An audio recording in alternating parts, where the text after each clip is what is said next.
Bonjour et bienvenue dans cette émission exceptionnelle aujourd'hui qui est là pour débriefer un peu cet entre-deux-tours. Donc aujourd'hui nous sommes mardi, nous recevons Léonard que tout le monde connaît sur notre chaîne. Bonjour à tous. Clémence Soudiakova qui officie, qui est un bébé Berkoff et qui officie le matin sur la radio Courtoisie, que vous pouvez aussi retrouver en ligne désormais parce que c'est devenu très moderne. Tout à fait. Voilà. Et puis bien sûr Charles Gave qu'on ne présente plus. Moi-même, Emmanuel Gave, et le DAF, que vous pouvez entendre chouiner, parce que Clémence est venue avec son chien, et que donc, comme un abruti, il décide de faire son chien qui meugle. Voilà. Mais ne tardons pas, on va tout de suite lancer les hostilités. Qu'est-ce qu'on fait ? Qu'est-ce que la droite doit faire ? Alors, peut-être pour commencer, on peut essayer de comprendre ce vote.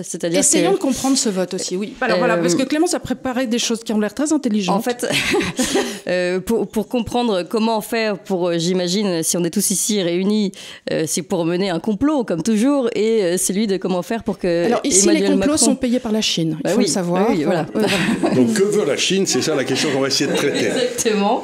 Et donc, on se rend compte, donc, pour le moment, qu'on a un candidat Emmanuel Macron qui, encore, a réussi à convaincre, malgré McKinsey, malgré l'affaire Benalla, si on rembobine, malgré la maltraitance des non-vaccinés, malgré Alstom. Voilà. Donc, toutes ces affaires sont là, et pourtant... certaines personnes continuent de voter pour lui. La question, c'est pourquoi elles continuent de voter pour lui et qui a voté pour lui.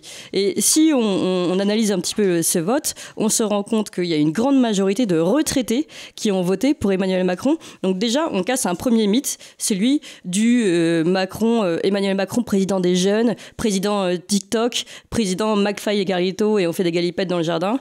Donc ça, déjà, c'est cassé. Et on se rend compte que finalement, il va parler à une population de plus de 60 ans, voire plus de 70. Ça, c'était, je pense, le premier bilan qu'on pouvait faire de ce vote. Et ensuite, essayer de comprendre pourquoi ces personnes-là sont allées voir et sont convaincues par Emmanuel Macron. On a tenté, nous, de réfléchir à cela ce matin. Et une des premières lignes, c'est peut-être de se dire qu'il y a une certaine perméabilité de cet électorat par rapport à la télévision, par exemple, par rapport à la communication. La communication d'Emmanuel Macron étant très forte et très imprégnée par les médias. On peut aussi remettre en question les médias de grand chemin. Finalement, cet électorat est très vite convaincu par Emmanuel Macron. C'est la première ligne, je pense, Alors, si on regarde un petit peu, donc il a eu les vieux et il a eu aussi apparemment les habitants des villes. Les cadres, oui. Donc, si on regarde, on se rend compte que dans le fond, il y a trois populations qui ont voté et qui ont eu chacun leur candidat. Vous avez Macron, les vieux et les candidats des villes. Vous avez eu Marine qui a été le candidat des campagnes et des gens qui ne sont pas en ville. Et des ouvriers. Et des ouvriers, qui sont des gens qui ont été laissés un petit peu à l'écart, enfin une espèce de gilet jaune élargi. Et puis Mélenchon qui a complètement représenté les banlieues. Donc on se rend compte qu'il y a 20% de la population à chaque fois, ce qui est quand même assez grave pour le futur, qui ont des objectifs complètement différents. Donc on a trois populations qui dans le fond se détestent. Et c'est là où va être le pari pour le prochain président, c'est comment refaire une volonté de vivre ensemble. Parce que la nation, c'est quand même une volonté de vivre ensemble. Et s'il y a 20% des gens qui ne supportent pas les 40% restants, et qu'il y en a un des candidats qui est élu, là, ça va être difficile pour le président, parce que on est dans une nation qui est en train de se défaire, quoi. Enfin, c'est l'impression que j'ai. Qu'est-ce que tu en penses, Léonard ? Alors, je pense déjà, le premier enseignement, c'est plutôt croire les sondages un petit peu, parce qu'on a cru à beaucoup de choses. On a cru pour beaucoup que Macron était plus faible qu'annoncé. Au final, il était même un petit peu plus fort. Et effectivement, on a cette disparité en fonction des âges qui s'explique assez simplement. C'est-à-dire que les personnes les plus âgées, en fait, c'est l'ancien monde. Et Emmanuel Macron, en 2017, s'est fait élire un petit peu sur une fausse idée, l'idée qu'il allait dépasser les clivages. En réalité, il a juste fait la conjonction des anciens systèmes que sont l'UMP et le Parti socialiste. Et donc, les vieux sont habitués à ça. Et en revanche, si on n'avait pas eu ce vote-là des baby-boomers, ça aurait été extrêmement serré. On aurait eu soit une finale Emmanuel Macron contre Marine Le qu'est-ce que je voulais dire ? On aurait eu probablement une finale Emmanuel Macron et Mélenchon, ou alors Mélenchon et Marine Le Pen. Et là, du coup, Mélenchon et Marine Le Pen, on voit apparaître un clivage qui est extrêmement fort, qui veut vraiment dire quelque chose. On a deux visions extrêmement profondes, alors que Emmanuel Macron, c'est un petit peu un milieu, on ne sait pas exactement où ça se situe, c'est en gros l'extrême centre. Et c'est comme ça que j'analyse personnellement pour le vote en fonction des âges. Ce qui est intéressant pour le vote Mélenchon, parce que c'est quand même la grosse surprise, c'est le score de Mélenchon qui a fait encore mieux qu'en 2017, c'est qu'il s'est appuyé sur globalement 3 électorats. En premier lieu, l'électorat des banlieues. Donc on a vu que le vote musulman, c'était maintenant 69% dès le premier tour qui votait Mélenchon, donc 32 points de plus qu'en 2017. C'est énorme. Donc ils se mobilisent beaucoup plus, ils ont compris qu'il y avait vraiment un enjeu pour eux, là où ils se sentaient beaucoup plus exclus du jeu démocratique auparavant. Ensuite, il y a aussi les jeunes étudiants des villes. Donc c'est vraiment le vote 18-24 ans est extrêmement fort pour Jean-Luc Mélenchon, et on l'a vu alors dans tout ce qui est nord-est parisien, c'est à moitié ça, donc vote très bobo, très jeune, et en même temps aussi un vote de l'immigration pour tout ce qui est 19e, 20e arrondissement. Ce qu'on voit aussi, c'est un vote utile de la gauche. Donc dans les sondages, apparemment 50% du vote de Jean-Luc Mélenchon s'explique par les sondages. Et donc on voit là l'incidence des sondages vraiment sur la manière de voter, c'est-à-dire que les gens ne votent pas forcément en fonction de ce qui leur correspond à eux personnellement, mais en fonction de comment mon candidat va être perçu par les autres et comment je vais faire pour stratégiquement faire accéder mon candidat au second tour. Clémence, je vous vois opiner, donc je pense que... Oui, tout à fait. Non, mais parce que sur les sondages, plusieurs choses, oui, je pense que je suis assez d'accord sur le fait que maintenant on réagit par rapport aux sondages, donc on arrive à un sondage autoprédictif finalement. Et tout à l'heure, vous disiez que finalement il fallait faire confiance aux sondages. Je ne sais pas s'il faut faire tant confiance que ça, puisque finalement ils sont autoprédictifs, donc finalement ils finissent par faire arriver ce qu'ils avaient promis. Et c'est vrai que pour Mélenchon, pour le coup, il y avait quand même un écart entre les sondages et ce qui est arrivé de plus de 5 points, donc on peut quand même se poser des questions, même si normalement les sondages, il n'y a pas trop d'erreurs, mais on dit 3 d'un côté, 3 de l'autre, ça fait quand même 6 points d'écart, donc on peut arriver à des écarts assez importants. Et si on revient sur le propos d'avant, c'est-à-dire la séparation entre les 3 groupes qui pourraient ne plus s'entendre, ne plus se parler, on avait dit donc le bloc donc bourgeois, macroniste, mondialiste, progressiste. D'un côté, celui qui vote pour Marine Le Pen, donc populaire, national, patriote, et le populaire, donc mélenchoniste, donc un peu plus, on va dire, social. On va le présenter comme ça. Je pense que on a quand même une perméabilité possible aujourd'hui entre les 2 blocs populaires, en fait, le bloc mariniste aujourd'hui et celui de Mélenchon. Beaucoup, et j'en connais, et j'ai fait des sondages sur les réseaux, on dit j'ai voté Mélenchon, j'irai voter Marine Le Pen. Donc en fait, entre 3 pôles, on passe à 2 pôles.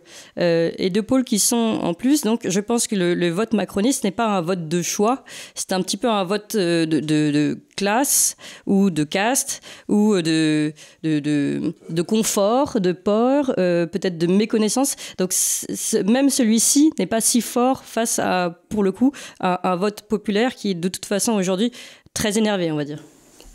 Alors, il y a ça, mais il y a aussi autre chose qui s'est passé dans cette élection, c'est vraiment l'écroulement des anciens partis de gouvernement. Il y a 10 ans, je crois que le Parti socialiste et les Républicains faisaient 54 ou 55% du vote électoral, ils sont tombés à 7%. Enfin, il y a eu un écroulement absolument extraordinaire. Et je voudrais revenir à une idée que j'ai développée depuis plusieurs années, d'ailleurs, que les gens ici ont entendue. C'est l'histoire des hommes des arbres et des hommes des bateaux. Vous savez, vous avez les hommes des arbres, c'est le type qui est sous son arbre et qui attend tranquillement que les noix de coco tombent pour les bouffer. Et donc il est content. Auprès de mon arbre, je vivais heureux, disait Brassens. Et puis vous avez les hommes des bateaux qui abattent l'arbre, qui en font une pirogue pour aller voir si l'arbre d'à côté est pas mieux. Donc c'est les mondialistes. Et donc ce qu'on a aujourd'hui, c'est qu'on a les hommes des arbres français qui ont voté massivement pour Le Pen.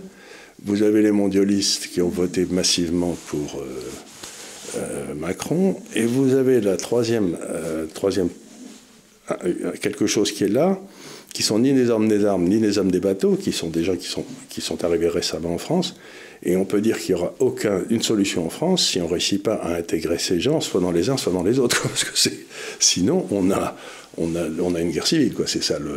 Donc il me semble qu'il y a 2 problèmes dans cette élection. C'est que d'abord, il va falloir trouver un candidat qui ne soit pas trop nul. Et deuxièmement, il faudra que ce candidat s'adresse aussi à ces gens qui sont en France et qu'il va falloir intégrer d'une façon ou d'une autre. Et je ne crois pas que la solution de dire on va tous les virer soit la bonne, parce que c'est d'ailleurs, à mon avis, l'erreur de Zemmour d'avoir fait un truc profondément identitaire en disant on va s'en aller, parce que moi, quand je me promène dans la rue, les gens viennent me le féliciter pour me dire bravo, ce que vous faites est intéressant, on comprend enfin ce qui se passe, et 2 fois sur 3, ce sont des gens issus de l'immigration. Donc, c'est-à-dire qu'il doit y avoir 80% des gens de l'immigration qui n'ont qu'une idée, c'est qu'on leur foute bien la paix et qu'ils veulent devenir français. Et ils seraient très facilement intégrés dans un des 2 groupes. Et puis, il y en a 20% qui sont des gros corneaux et qu'il faut mettre en prison, virer, etc. Et ça, je reproche beaucoup au gouvernement depuis 20 ans de n'avoir parlé dans cette communauté qu'à ces gens-là. C'est-à-dire qu'on n'a parlé qu'aux fauteurs de troubles. On n'a jamais fait un effort pour aller vers les gens qui étaient des gens normaux. D'ailleurs, tout le monde a en tête cette image de Macron qui est allé, c'était où, à Martinique, en Guyane, où il s'est affiché avec ses 2 repris de justice, dont un faisait un doigt d'honneur, qui a valu d'ailleurs le papier qu'avait commis à l'époque Michel Onfray, qui a fait qu'il a été viré de France Culture, et dont il s'est toujours parmi, mais ça c'est un autre débat. Et effectivement, là, on ne peut pas ne pas se dire, mais pourquoi le président de la République choisit d'aller s'afficher avec des gens a priori de mauvaise vie? Il peut tout à fait aller leur rendre visite à il aurait dû aller voir l'infirmière de couleur à la Martinique, le professeur de couleur à la Martinique, et passer du temps avec eux, mais pas avec ceux des brigands qui venaient de sortir de prison, leur disant bah, tu vas pas recommencer, ça fait de la peine à ta mère. Véridique. Ta pauvre maman, le type, entre parenthèses, a recommencé 2 semaines après. Donc c'est juste des mises en scène, c'est grotesque. C'est d'essayer de parler à la partie mauvaise, pourrie. Vous savez, quand on mettait des fruits dans une corbeille de fruits, s'il y en a un qui est pourri, tous les autres le deviennent. Donc c'est des gens qui pourrissent les autres. Donc il faut vraiment les traiter. Tous les phénomènes sociaux sont distribués selon la loi de Pareto.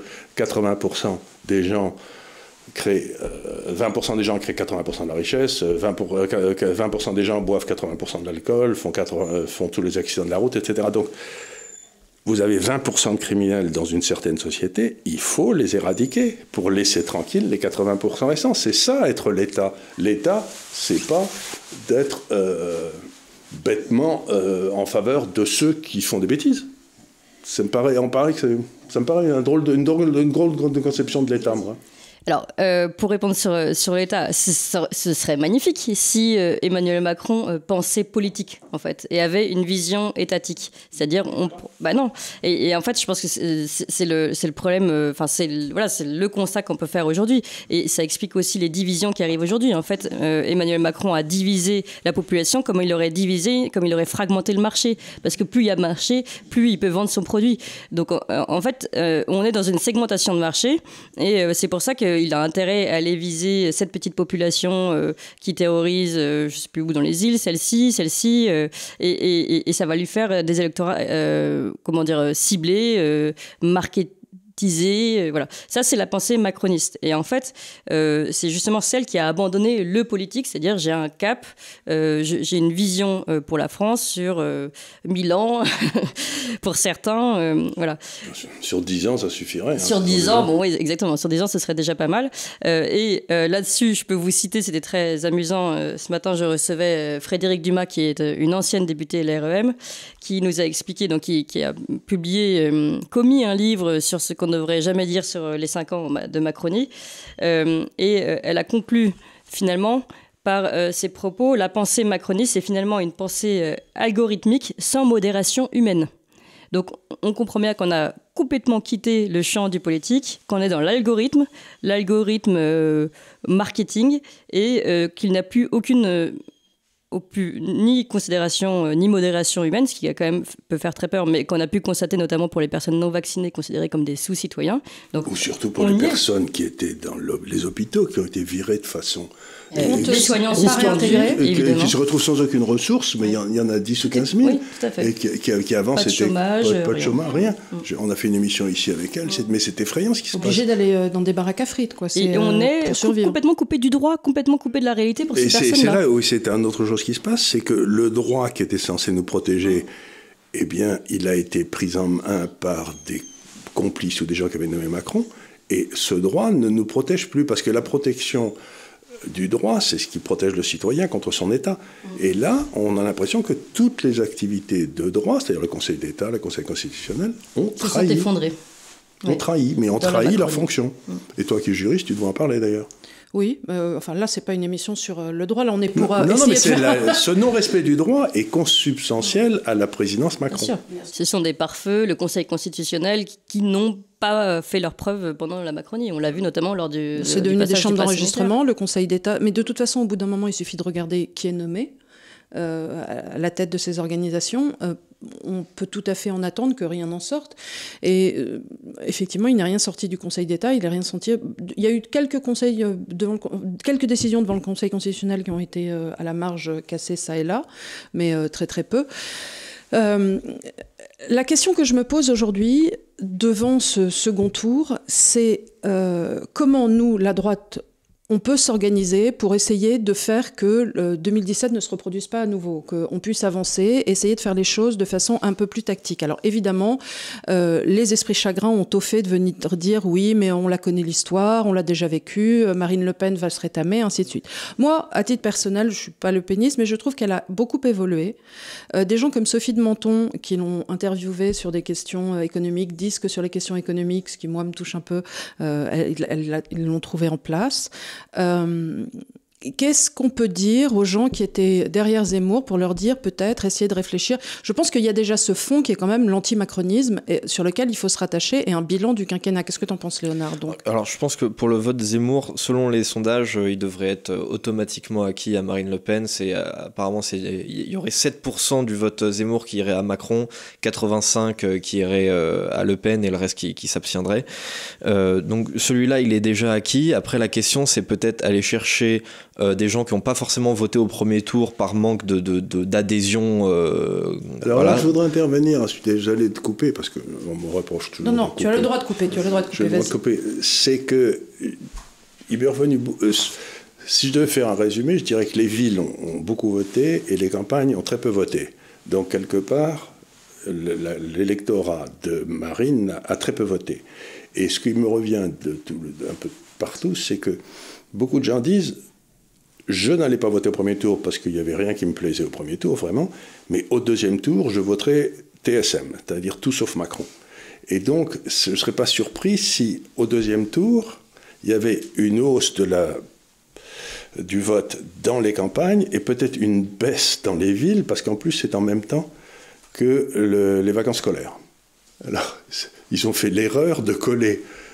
Or, si j'ose dire, à les campagnes, les vacances scolaires, on s'en contrefout. C'est pas quand tu as des vaches, tu parles pas en vacances. Alors que quand tu as des enfants, tu pars dans la maison de campagne et tu votes pas. Donc, il est possible il faudra surveiller la participation pendant la journée pour voir si, par exemple, la participation monte dans les campagnes. Ce sera un signe très intéressant. C'est quand même... Ça peut dépendre de comment l'enjeu est perçu. C'est-à-dire que si Emmanuel Macron, au dernier moment, est présenté comme victorieux largement selon les sondages, effectivement, il peut y avoir une démobilisation, comme il y avait eu avec le vote de gauche avec Jospin. Il y a quand même eu 26% ou quasiment d'abstentionnistes, ce qui pour une élection présidentielle est énorme. Oui, mais c'était déjà un petit peu moins que ce qui était prévu. Moi, j'ai trouvé, en tout cas en allant voter, que mon bureau de vote n'avait jamais été aussi rempli. Donc les villes ont beaucoup voté. Les villes ont beaucoup voté, j'ai l'impression. Après, j'ai dépouillé, c'est dans le 16e, il n'y avait que des votes Macron. Hein, j'avais envie de me pendre. Le 16e, c'est énorme. Mais non, mais comme quoi, c'est très drôle, parce qu'on est sur une espèce de distorsion quand même du français. Parce que moi, ça fait 5 ans que j'entends les gens hurler contre Macron. On a eu les gilets jaunes. Et puis là... 137 votes Macron devant sur 200. Qu'est-ce qui s'est passé? Ce sont vraiment les Parisiens dans leur bulle. Hein. Oui, c'est la France qui va bien, quoi. Ouais. Elle ne va pas si bien que ça, parce que tous les enfants de ces gens-là sont à l'étranger pour trouver des boulots, etc. C'est que c'est la France qui a peur. C'est-à-dire que moi, j'ai toujours dit que la France avait toujours été sauvée par les gueux. C'est ce que disait Bernanos, c'est ce que disait De Gaulle, c'est ce que disait le roi de France, mais jamais par les bourgeois. Donc je crois que la bourgeoisie a fondamentalement peur, elle naît avec la peur au ventre, et elle va voter pour celui qui lui dit « t'inquiète pas ». Et ça me ramène à la fameuse formule qui est ce qu'il y a de dangereux dans la vie, c'est pas les bruits de bottes, c'est le glissement feutré des pantoufles. Et le glissement feutré des pantoufles, on l'a entendu à Paris. Alors là, on l'entend sans arrêt, le glissement feutré des pantoufles, tous ces gens qui sont morts de peur. Mais on a envie de leur dire, mais arrêtez d'avoir peur. D'abord, si vous êtes tous catholiques, là, apparemment, souvenez-vous de Jean-Paul II qui dit « N'ayez pas peur ». Et donc la première des choses, c'est qu'il ne faut pas avoir peur. Si vous avez peur, vous ne pouvez pas réfléchir. Alors si tu regardes le vote en fonction, justement, tu parles des catholiques, mais en fonction de la religion, sache que les catholiques ont en grande partie voté Marine Le Pen ou Zemmour, et qu'en revanche, les horribles parpaillots ont en grande partie voté Macron. Hein. Si tu vas, et effectivement, heureusement, il y en a très peu des parpaillots. C'est bien. Les musulmans ont beaucoup voté Jean-Luc Mélenchon. Jean-Luc Mélenchon. Mais la question, c'est, compte tenu des prises de position sociétales de Macron par rapport à Marine, enfin, peut-être les musulmans vont au deuxième tour voter en fonction de questions sociétales comme le mariage, etc. Alors si je peux rebondir sur la peur, parce que je pense que c'est vraiment une des clés aussi du mandat Macron, qui a instrumentalisé la peur à outrance. On l'a vu, la peur de la Covid. Nous sommes en guerre. Première fois qu'on est en guerre contre une épidémie qui a été utilisée massivement pour nous faire peur. Surtout ne sortez pas dans la rue, vous risquez d'attraper en marchant dans la rue ou au bord de la mer une maladie. Et puis maintenant, la peur de la guerre en Ukraine qui ne nous concerne pas directement normalement. Si on n'alimentait pas cette guerre, elle ne nous toucherait pas directement. Évidemment, on peut intervenir et jouer nos jeux de diplomatie, ce serait même plutôt le bienvenu, mais c'est pas tout à fait ce qui est fait aujourd'hui. Aujourd'hui, on nous fait croire que c'est une autre scène de guerre qui est encore en jeu ici. Donc, en fait, chaque fois, une nouvelle guerre. On a l'impression qu'on est dans une course à la guerre, une course à l'échalote, toujours plus de peur. Et là, je suis tout à fait d'accord sur vraiment l'instrumentalisation de cette peur et du vote bourgeois, du vote confort, en fait. En fait, la clientèle de Macron, c'est les pétainistes. C'est peut-être un peu fort. C'est peut-être un peu fort, on va peut-être minorer un petit peu le propos. Non, je veux dire par là, c'est ceux qui sont persuadés que dans le fond, se soumettre... Les légalistes, en fait. Des légitimistes. Pas simplement ça, c'est cette espèce de dire... la droite qui part pour Bordeaux. La droite qui part pour Bordeaux, la droite qui a peur, la droite qui... Et puis, il y a... Mais en fait, c'est pas eux qui ont fait la France, c'est des gens... Ce ne sont pas eux qui l'ont sauvé non plus. C'est pas eux qui l'ont sauvé, c'est ce que je veux dire, c'est ce que disait Bernanos. Bernanos disait, il y a une bourgeoisie de gauche, une bourgeoisie de droite, qui aujourd'hui les deux votent pour Macron d'ailleurs.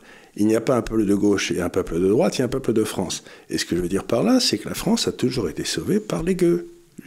Que ce soit à Bouvines ou partout, ou en 14, c'est les gueux qui sauvent la France. Donc, les cadets de il faut faire appel aux gueux. C'est-à-dire à tous ceux qui sont dans les campagnes et leur dire ne restez pas. Votez. Vous n'avez pas assez voté la dernière fois, mais votez cette fois-ci. Pour aller dans la continuité de ce que vous disiez tout à l'heure sur la dépolitisation de la politique organisée par Emmanuel Macron, en fait, ce qu'il fait, c'est qu'il se met au centre. Et d'ailleurs, on voit qu'il a un petit peu bouffé sur la droite parce que les résultats de 2017, toute la droite additionnée, c'est quand même 45%, donc c'est proche d'une majorité. Donc s'il laisse ce bloc prospérer, potentiellement, ça peut être dangereux pour lui, surtout avec une démobilisation de la gauche à côté. Donc on voit bien que, notamment avec le Covid, etc., il a beaucoup dragué l'électorat qui est sensible à cette notion du parti de l'ordre, du statu quo, parce que tant que ça leur va, alors on va rester avec ce candidat-là.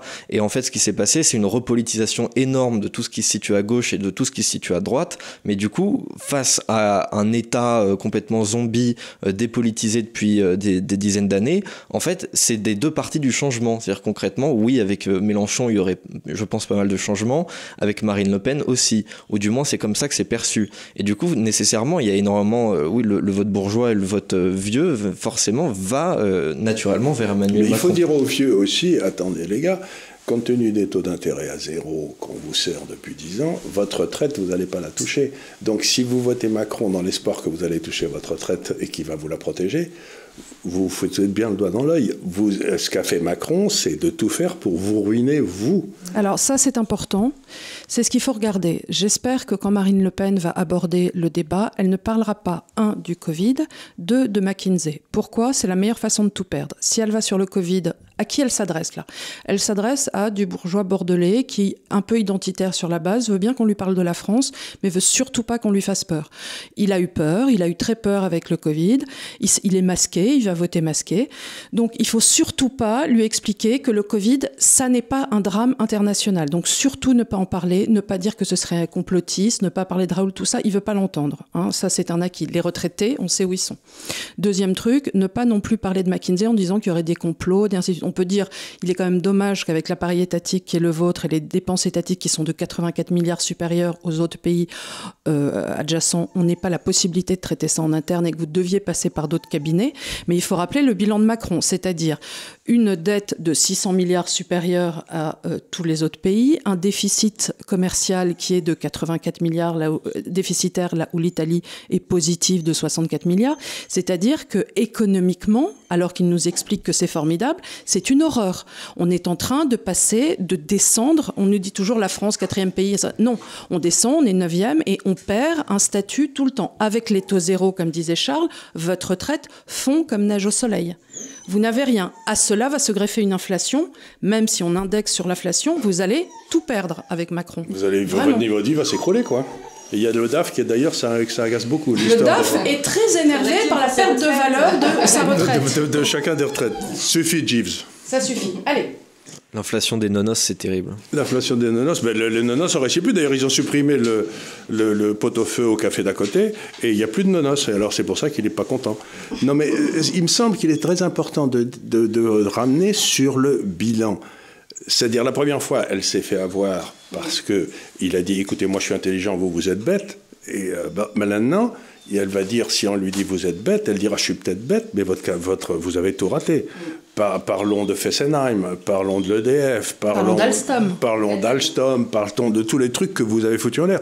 Donc, on vous a élu sur le principe de la compétence et vous avez tout raté. Donc, il me semble que ça ne va pas être très difficile de débattre contre Macron parce que lui mettre le nez dans son caca, si j'ose dire, ça va pas être difficile. Si on parle de la vente de la France à la découpe, si elle part sur ce dossier-là, je pense qu'elle peut être tranquille. Elle peut être tranquille, parce que la série des affaires et des ventes, ou des choses échouées. Et à mon avis, il y a Macron qui vient de recevoir le baiser de Judas, là.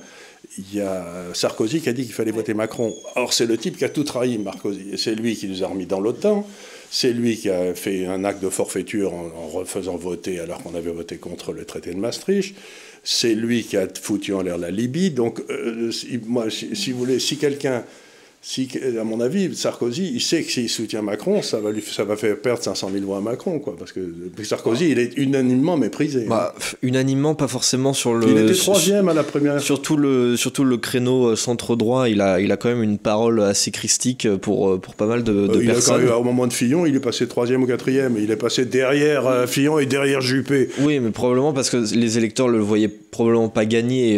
Donc c'était aussi... Il y a une partie de stratégie. Pourquoi prêteront la moindre attention à ce que dit Sarkozy ? Il s'est trompé sur tout. Et moi je m'en fiche. Et il nous a menti. Mais après, le truc, c'est qu'on voit que ça peut éventuellement rediriger le vote Pécresse. Mais le vote Pécresse, de 1, il était déjà dirigé vers Macron. Et de 2, il reste plus grand-chose. Ceci dit, Zemmour a eu raison. Elle a eu tort, parce qu'il avait dit à 20h02, elle dira de voter. C'était à 20h20. Il s'était trompé. Il avait mis c'était pas 2 minutes, c'était 20. Mais c'était extraordinaire. Mais qu'elle ait eu le culot de le faire. Puis ensuite, quand elle nous demande de l'argent, alors là, j'étais quand même mort de rire. Le coup du pognon, ça ma pauvre chérie.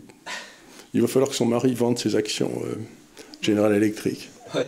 Ce serait l'occasion de remettre, de réouvrir le couvert, justement. Oui. Mais alors, si on veut revenir juste sur l'histoire du front Tout sauf Macron, TSM, et comment on peut allier ce front-là, je pense que, il y a la question, évidemment, en effet, il faut les faire voter. Il faut, faire voter ceux qui sont un peu endormis au fond de leur campagne, notamment, puisqu'on a vu que c'était ceux qui ne votaient pas trop. Il y a l'électorat Zemmour, et puis il y a peut-être, en effet, cette perméabilité du bloc populaire dont je parlais tout à l'heure, de certains mélanchonistes. Moi, je pense qu'il faut aller chercher les souverainistes aussi, qui, pendant cette campagne, ont été quand même terriblement mis de côté, et je pense qu'on l'a tous reproché à Zemmour. Tout à fait. C'est un thème qui n'a pas été abordé. C'est-à-dire qu'on rentre dans la campagne Zemmour en octobre, il fait cette conférence avec Onfray qui était très bien, et on s'est dit à ce moment-là, super, il va y avoir une sorte de programme identitaire, certes, mais qui va traiter aussi des souverainetés. Pas du tout. Le programme part en identitaire et ne restera à la fin que sur l'identitaire. Et on ne parle pas de l'Europe. On ne parle pas de l'Europe, on ne parle pas de la reprise des souverainetés. Il y a des choses à dire. des souverainetés économiques de la France, on ne va pas sur l'industrie, sur Alstom, on ne va pas sur la vente de notre électricité EDF à perte que fait Macron, alors que ça aurait remis la balance commerciale à flot et que ça nous rend extrêmement dépendants dans une époque énergétique, comme on l'a vu, qui est quand même effroyable. Et on ne parle pas de ça.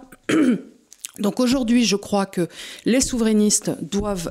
Marine, sur Nicolas ça... Dupont-Aignan, Philippot, il y a... il peut leur parler. Oui. Il peut leur parler. Le problème, moi, que j'ai aussi avec... Je pense que si on veut, sur cette campagne, avancer et bien traiter les choses, il va falloir laisser le Covid de côté. Parce que sinon, ça va... Et le problème de Philippot, de Dupont-Aignan et tout, c'est qu'ils parlent du Covid et du coup, ça nous enlève du fait de pouvoir avancer. Oui, mais pour l'électorat, si aujourd'hui, ils leur disent, écoutez, le vote souverainiste, il se trouve ici, chez Marine Le Pen, donc, puisque... voilà. Et il faut y aller. Il faut y aller. Il faut parler aux gens de la France, nom d'un chien, et de la liberté de la France. Or, ce qui se passe à Bruxelles... Si on met toutes les bonnes volontés ensemble, ça ira. Cette bonne femme impossible qui est... Von der Leyen. Je ne réussis jamais à souvenir son nom, celle-là, elle a un nom pas possible, mais c'est pas ça le problème. Mais le vrai problème, c'est que, par exemple, qu'est-ce qui lui donnait l'autorité de fermer des journalistes, des médias en France? Tu penses à RT, Sputnik. RT et Sputnik, c'est pas que je sois pour ces médias-là, mais elle n'a pas le droit. Mais la question peut continuer, mais qui est-ce qui lui donne l'autorité également d'envoyer des armes à l'Ukraine? Et aujourd'hui, enfin ça s'est passé ce week-end, qui est-ce qui lui donne l'autorité d'aller tendre un dossier d'adhésion à l'Union européenne à Volodymyr Zelensky en lui expliquant qu'avec lui, puisqu'ils se connaissent bien tous les deux, on est heureux de l'apprendre, ça prendra seulement quelques semaines et non quelques années. Alors voilà, c'est ça ce qui est en train de se jouer. Mais on sait très bien en plus que si l'Union européenne, c'est la porte d'entrée dans l'OTAN, mais en plus, quand elle a été ministre de la Défense, ça a été un vrai désastre, elle a été virée à grands coups de pied dans les fesses, la ministre de la Défense allemande. Si on peut juste rappeler pourquoi elle a été virée, parce que là, je pense que la boucle est bouclée avec tout ce qui se passe avec Emmanuel Macron, et on comprend l'ensemble de cette politique. Elle a été virée, en effet, et là, tous nos auditeurs peuvent le retrouver sur les articles de France Info, hein, c'est pas de... Oui, c'est pas elle a été virée pour abus de cabinet de conseil, encore, privé. Et avec toujours les mêmes cabinets de conseil. Donc on retrouve l'affaire McKinsey, on la retrouve là-bas. Et c'est là qu'on comprend que McKinsey, c'est pas seulement ce qui se passe en France, c'est ce qui se passe en Allemagne, donc ce qui se passe en Europe, parce qu'on a bien compris que a priori elle va pas arrêter ce couple gagnant cabinet de conseil Ursula. Donc tout ça en fait est au-dessus de nous. Tout ça est au-dessus de nous. Il va falloir aussi rester très vigilant pour l'entrée des votes électroniques par Dominion. Parce que c'est quand même terriblement à l'étude en ce moment. Il y a des endroits où on vote déjà sur des machines. Et, ça devrait être complètement interdit. Le vote ne peut être que manuel. Parce que là, j'ai cru lire que le ministre de l'Intérieur avait délégué une enquête par Dominion pour faire évoluer la France vers ce vote. Mais en plus, il y a quelque chose qui me gêne beaucoup dans le vote électronique, c'est que on doit pouvoir remonter au nom de la personne qui a voté, quoi, toujours. Parce que c'est des 0 et des 1 dans un ordinateur, donc on finit toujours. Ça doit être toujours. C'est-à-dire, à partir du moment où tu rentres sur une machine, tu dois rentrer ton numéro d'électeur, 98 02 26. Donc après, tu as un vote. Et voilà. Et donc, ça ne doit pas être très difficile de les mettre l'un en face de l'autre. Donc, à mon avis, c'est complètement attentatoire. Je ne suis pas certaine que l'anonymat soit, même s'il t'explique que bien sûr, la CNIL, machin, bien sûr, oui. En tout cas, ce qui est sûr, c'est que tous les hackers disent que c'est facile à hacker et que Dominion est facile à hacker. Donc ça, c'est la première chose. Ouais, bien sûr, ouais. Et en plus, on voit toujours le même phénomène, numérisation, code barre. Nous ne sommes plus que des numéros. Donc on revient à ce que je disais tout à l'heure sur la pensée algorithmique. Nous ne sommes plus que des numéros qui peuvent se ranger dans des catégories. Et ça, c'est une notion intéressante parce que beaucoup de gens disent, par exemple des hommes d'affaires, si j'étais au gouvernement, dans le chef de l'État, je ferais ci, je ferais ça. Bon, c'est du pipeau. Une entreprise, ça n'est pas l'État. L'État, le but de l'État, c'est pas de faire des profits. C'est complètement idiot. Le but de l'État, c'est d'assurer la survie de la nation. Et donc, c'est pas le même genre d'esprit qu'il faut. Vous pouvez pas demander à un gars qui a été trésorier d'une entreprise, et Macron pense qu'il est chef d'entreprise. Ah oui, Startup Nation. Il comprend rien. Il comprend pas l'idée de nation. Cette idée qui est une idée charnelle, il ne la comprend pas. Alors, ce qu'il y a de drôle à côté de ça, alors qu'il n'a pas été entrepreneur par ailleurs. Il a été un numéro dans une grande banque d'affaires où on vous donne un processus lambda à faire entre L et M, et vous faites que ça, parce que c'est une sorte de terrorisme. Voilà. Du relationnel. Mais il n'a jamais été entrepreneur par ailleurs. Non, il n'a jamais embauché un gars, il ne sait pas ce que c'est. Je ne sais pas si un type comme Xavier Fontanet me parlait d'entrepreneuriat, je me dirais, bah oui, c'est un grand patron, il a mené des entreprises à bien. bien, et ainsi de suite. Et là, je me dis, ok, le type, il a coaché, c'est pas le cas d'Emmanuel Macron, qui est un banquier d'affaires, on a un DAF qui est particulièrement surexcité, je ne sais pas bien quoi en faire. Est-ce que je... à mon avis, là-dessus, tu le lâches, à mon avis, il va être sage. Non, tu rigoles, il est complètement idiot. Léonard, ça fait longtemps que tu n'as pas parlé. De quoi on peut parler encore ? Je sais pas. Bon, alors attends. Là, l'idée, ça va être d'essayer donc d'expliquer aux souverainistes, à tous ceux qui se posent encore la question, est-ce qu'on doit ou non voter Marine Le Pen ? La plupart du temps, les gens vont et viennent en disant oui, mais est-elle vraiment compétente ? Peut-elle ? Ainsi de suite. Moi, je pense que la question n'est pas véritablement la compétence de Marine Le Pen aujourd'hui, c'est d'abord l'incompétence de l'autre. C'est l'incompétence de l'autre. Point numéro 1. Mais l'incompétence, je suis même pas certain qu'il est incompétent. Il est criminel, il est corrupteur. Donc c'est bien gentil, incompétent. Incompétence, c'est peut faire. Il y a des gens qui ont été incompétents. C'est faire preuve de mansuétude. Là, je pense qu'il a une pensée, une façon d'agir. Par exemple, cet homme ne réussit pas à dire le mot France. Il ne peut pas. Il ne le dit jamais. Ou alors il appelle vite à Europe. Il met France et Europe ou France. Donc il parle la souveraineté française et européenne. Mais non, la souveraineté européenne, ça n'existe pas. Ça n'a jamais existé. Moi, j'aimerais revenir, je ne sais pas si vous vous souvenez, mais l'intronisation qui s'était fait un dimanche soir dans cette cour du Louvre, sous le triangle, avec ses drapeaux européens, l'hymne à l'amour, je crois, l'hymne à la joie de Piaf, de Beethoven, pardon, et cette espèce d'impression de choses lugubres. Moi, je suis très sensible lugubre, c'est le mot. Et c'était l'enterrement. Un dimanche. En plus, je sais pas, ça m'avait glacé le sang. Et ça me fait... Mais ce type a un sang vert, c'est la seule personne dans ma vie français qui n'aime pas ce pays. Il déteste la France. Pourquoi ? J'en sais rien.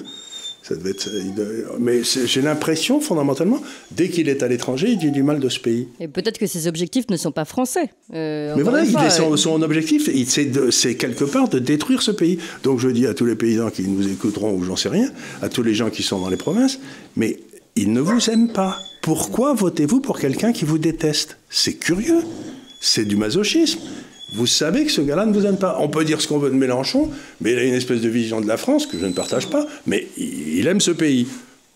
Macron le déteste. Il a une culture en plus, une vraie culture historique. Et donc, bon, c'est une partie de l'histoire de France que j'aime pas du tout. Il pense que la France a commencé en 1793. Bon, ça c'est une grosse bêtise, mais quelque part, on sent qu'il aime ce pays. Enfin, qu'il a une partie de l'histoire de ce pays. Mais Macron, rien. Il aime ses tableaux Excel. Mais effectivement, la réflexion qu'on doit avoir sur est-ce qu'on vote Le Pen ou pas, c'est extrêmement simple. On doit vraiment avoir une réflexion extrêmement simple et premier degré. Est-ce que vous préférez 5 ans sous Marine Le Pen ou est-ce que vous préférez 5 ans encore sous Emmanuel Macron ? Et c'est aussi simple que ça. Et même si je pense qu'il y a une grosse part d'incompétence probable chez les gens qui entourent Marine Le Pen parce que ils n'ont pas assez d'expérience, etc. Mais je ne crois pas. Je vais te dire, je ne crois pas. J'ai entendu ça de gens qui disaient « Ah mais oui, mais Marine ne peut pas arriver au pouvoir ». D'ailleurs, les gens disaient ça à propos des équipes d'Éric Zemmour. Je dis « Mais enfin, qu'est-ce qu'il y a de si formidable dans potentiellement les équipes d'Éric Zemmour, Collard, Rivière, enfin des gens qui sont à la retraite, qui ont fait leur vie, je leur souhaite du bien, tu vois, Nicolas Bay, mais je te dis, mais honnêtement, moi je connais beaucoup de gens autour de Marine qui sont très volontaires, qui bossent énormément. On a eu Hervé Juvin ici, qui est un type qui est drôlement compétent. Qui est drôlement compétent, qui est malin comme un singe. Et puis... et qui a été chef d'entreprise. Et puis je crois que, encore une fois, si toutefois Marine était élue, les gens s'agrégeront, le succès à plusieurs paires. Il y a tellement... composer un gouvernement. Mais je suis persuadée que c'est possible. Il y a tellement de gens compétents en France et vraiment j'y crois. Alors je vais vous raconter une petite histoire qui m'amuse beaucoup. C'était le père d'un de mes amis qui était inspecteur général des finances et donc Pinet est nommé pour la première fois ministre des Finances. Le franc Pinet. Le franc Pinet, il est nommé, c'était en 56 ou en 55, etc. Et donc, il réunit toute l'inspection des finances au ministère des Finances, et on lui demande, le chef lui demande, alors, monsieur le ministre, quel est votre programme ? Il dit, mon programme est tout simple, c'est de ne pas dépenser plus qu'on ne gagne. Ouh là, on n'a pas fait ça depuis 74, dis-moi. Non, c'était bien avant. Mais... Et alors, tous les inspecteurs des finances, mais quel con. Mais on nous a mis un abruti quand même. Et donc, si Marine arrive en disant, écoutez, vous savez quoi, on va essayer de supprimer toutes les dépenses inutiles, de baisser les impôts, j'en sais rien. Faire un audit de l'État. Faire un audit de l'État et pas dépenser plus qu'on gagne. tous les inspecteurs des finances, tous les économistes vont dire mais c'est le désastre, c'est l'horreur, etc. Mais ça marchera. C'est pas tellement difficile d'équilibrer des comptes. Il suffit, par exemple, si ce brave Charles Pratt a raison, il y a 53 milliards à économiser dans la sécurité sociale. Je ne sais pas s'il a raison, mais par exemple, on pourrait le charger d'une mission, économisez-nous 53 milliards de dollars, en faire vous voyez ce que je veux dire? Lui, il saurait peut-être tout couper, mais je veux dire... Déjà couper dans le millefeuille territorial aussi, enlever toutes ces communautés de communes, toutes ces choses qui ont été créées récemment, qui coûtent les un ARS, pognon. toutes ces suradministrations qui coûtent beaucoup plus cher que les opérationnels. Mais ça, n'importe quel maire vous dit... Non, mais vous dites, c'est absolument hallucinant. Dès que je veux rajouter une plage de parking sur le terrain de l'école, il faut que je convoque les ARS, les machins, les trucs. On se retrouve à des réunions à 40 pour faire un truc qu'avant je faisais avec ma secrétaire, quoi. Donc ça devient absolument n'importe quoi. Et ça ne sert à rien. Je suis désolée, le DAF est vraiment, vraiment pas sage. Ben, il sent l'importance de la situation, donc il sent qu'on est énervé, etc. Non, mais c'est le printemps, que veux-tu Que veux-tu? Donc, il veut voter, c'est ça. Donc, il faut dire... Et il faut aussi bien que les gens comprennent quelque chose qui pour moi est essentiel, c'est que notre État a été capturé par une classe quasiment criminelle dans les 40 dernières années et qu'il faut à nouveau, il faut laïciser l'État de cette espèce de religion qui est arrivée à l'intérieur et il faut le ramener à sa juste place qui est d'être un arbitre et non pas un acteur. Donc, grosso modo, ce qu'il faut dire aux gens, c'est mais on en crève de cet État. On en crève. Libérez-vous. Libérez-vous en fait du diktat qui fait que le vote Marine, parler Marine Le Pen, est impossible parce que c'est l'extrême droite. En fait, il faut vraiment libérer les esprits. Je pense que ça a été tellement martelé, évidemment, à bon escient, enfin à escient macroniste, et puis avant d'autres gouvernements. Il faut vraiment libérer les esprits, leur dire aujourd'hui, regardez bien en ouvrant les yeux ce qui se passe aujourd'hui. À mon avis, c'est bien plus terrible que ce que vous pouvez imaginer dans un gouvernement. C'est-à-dire qu'il ne faut pas avoir peur de l'extrême droite, il faut avoir peur de l'extrême trahison. Mais regardez, exactement. Et regardez c'est l'extrême trahison contre laquelle aujourd'hui on est trahi. Il faut surtout dire que c'est pas vraiment l'extrême droite. Enfin, c'est pas l'idée qu'on s'en fait. Il y a vraiment des gens qui, premier degré, pensent que Marine Le Pen au pouvoir, il n'y a plus de démocratie, que on va enseigner que l'Holocauste n'a jamais existé. Regardez tout ce dont vous avez peur et regardez ce qui se passe aujourd'hui. Est-ce qu'il y a encore de la démocratie? Est-ce que l'état de droit a été respecté? Est-ce que tous les citoyens étaient encore des citoyens? Est-ce qu'on n'a pas mis des gens à part en les sous-traitant? Bah si, en fait, tout ça s'est produit et c'était pas sous l'extrême droite. C'est ça. Et c'est là que ce serait intéressant si Marine Le Pen arrive au pouvoir, c'est que ça créerait un précédent historique où pendant des années et des dizaines d'années, on aura vendu un fantasme de l'extrême droite terrible, fascisme, etc. Et en fait, je suis certain qu'avec Marine Le Pen au pouvoir, les gens se diraient, pour une bonne partie, en fait, c'est pas si terrible. Oui, d'accord, il y a des lois nouvelles, suppression du regroupement familial, des choses comme ça auxquelles on peut s'attendre, mais globalement, c'est pas si terrible, la démocratie n'est pas morte, etc. Et la façon d'empêcher que la démocratie soit morte, ce serait de donner le référendum d'initiative populaire aux Français pour que le souverain reprenne la parole. Donc, si Marine Le Pen dit ma première décision, c'est d'instaurer le référendum d'initiative populaire, on ne pourra pas dire qu'elle est extrême droite. Hein. Arrêter l'état d'urgence, parce que nous sommes en double état d'urgence en ce moment aussi, sécuritaire et sanitaire, voilà. Ouais. Donc double état d'urgence, ça ce serait retrouver un petit peu de nos droits démocratiques. Et puis au passage, arrêter un petit peu de tout réglementer par décret, mais repasser par l'Assemblée nationale. Oui, mais alors ça on n'a plus du tout, et ça c'est un problème de la Ve République qui avait été fait à l'époque par De Gaulle pour De Gaulle, et en fait on a vu là avec cette crise sanitaire, cette capture, et maintenant tout passe par décret et tout passe par l'exécutif. On n'a plus du tout de contre-pouvoir, et si quelque chose, ça c'est un vrai problème. À cela maintenant on a rajouté une couche européenne, c'est-à-dire qu'on a des von der Leyen qui prennent des décisions à hauteur de la France pour nous, par nous, sans qu'on soit consulté, et tout le monde trouve ça, et qui n'a pas été élu, ça nous coûte un pognon de dingue. Non, mais ça nous coûte un pognon de dingue. C'est la formule de Macron, avant qu'il le dépense. Oui, oui, oui. Mais, et donc, moi, si tu veux, quand je regarde cette élection, j'ai presque envie de voter avec mon cœur. C'est que je me dis, je regarde la personnalité de Macron, ce qui m'inspire. Je regarde Marine Le Pen et je me dis, bon, je vois une femme, une mère de famille qui a eu 3 enfants, qui élève des chats bengales qui sont plutôt d'une jolie race d'ailleurs, que je recommande en tant que mère à chat. Elle a passé son diplôme de chat, donc on dit qu'elle est incompétente, mais c'est pas vrai. Donc moi me dire, oh là là, les heures les plus noires, ça va être les pires heures du fascisme, j'ai du mal. quand je regarde cette femme de 50 ans, à me dire ça va être horrible, on va mettre tout le monde dans des goulags. Mais je peux me tromper, je prétends pas... Et la réponse, à mon avis, c'est que le fascisme, c'est le macronisme. Mais je pense que le fascisme aujourd'hui, c'est le macronisme. Vous avez la définition du fascisme qui avait été donnée par un spécialiste qui était Mussolini, c'est tout par l'État, tout pour l'État, rien en dehors de l'État. Et bien, Mélenchon était un fasciste. Et Macron est un fasciste dans son... Parce que regardez la croissance du poids de l'État dans l'économie depuis qu'il est arrivé, c'est extraordinaire. Donc, il ne faut pas se tromper, les mots ont un sens. Et donc, ils utilisent des mots pour nous... par exemple, moi, je suis supposé être un homme d'extrême droite. Mais ils rigolent, quoi. J'ai jamais été d'extrême droite. Non, ce qui est formidable sur Wikipédia, ça me fait rire à chaque fois, il me dit le libéral conservateur d'extrême droite identitaire. les termes qui s'auto-annulent, tu sais. Oui, on peut pas être on peut pas être libéral et identitaire. Les libéralistes, tu peux pas être d'extrême droite, c'est antinomique. Tu peux pas. Et conservateur et identitaire, quelque part, il y a aussi une antinomie. Enfin, donc, ce qu'il faut, c'est dire à chacun de ceux qui vont nous écouter, s'il y en a, mais j'espère qu'il y en aura, votre devoir, c'est d'expliquer aux gens que Macron est nuisible et que ça risque de faire... Et ça fait 5 ans qu'il est nuisible et que dans un État, dans une nation, il y a 3 étages. Vous avez le peuple, vous avez l'État, l'administration et vous avez le politique. Le rôle du politique, c'est d'être foudroyé quand quelque chose ne va pas. Par exemple, Pétain, il s'est fait foudroyer parce qu'il avait pris... Bon, très bien, mais il s'est fait foudroyer. Et ce qui s'est passé depuis Giscard, c'est que la classe administrative a pris le contrôle de la classe politique. Et nous n'avons plus d'hommes politiques. Nous n'avons plus de gens qu'on peut foudroyer. Tous ces gars-là, ils font erreur sur erreur et ils ne sont jamais virés. Et ils reviennent toujours. Donc, ce qu'il faut, c'est redonner la parole à ceux qui font de la politique ou du politique. Et la dernière des choses, et Macron est l'émanation de cette classe administrative. Il en est...